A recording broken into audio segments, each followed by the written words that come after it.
There's two different kinds of communicators in a relationship. Understanding the difference could make or break yours. The first is talk to thinker, and the second is think to talker. Let's talk about the difference. So a talk to thinker is someone who has to talk in order to process what they're thinking. Usually there's a lot of words involved, a lot of external processing, maybe even going through a variety of different possibilities or scenarios in order to try to land at the one that makes the most sense for them. These people usually don't even know quite how they're feeling about a situation until they begin to process all the different aspects of it. So if this is your partner, being a good listener is going to be a very important skill for your relationship.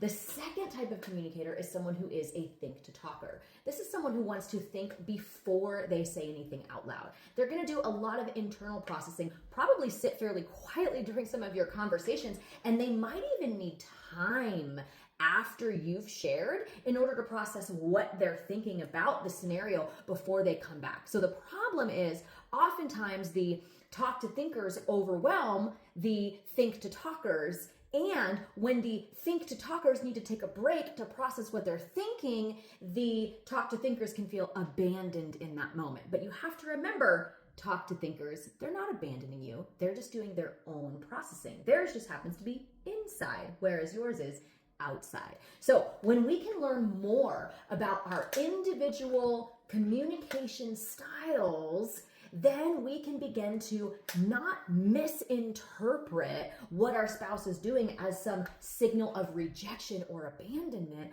And we can instead recognize that we simply have different ways of processing, give each other the space that's needed to do that, whether it's listening to your talk to thinker or giving space to your think to talker.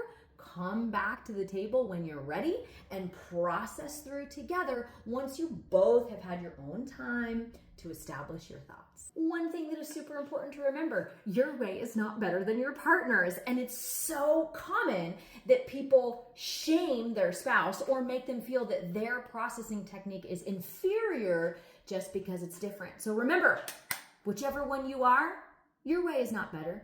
It's just different. Respect and love your spouse for their process and come back to the table to work through any disagreements that you're having.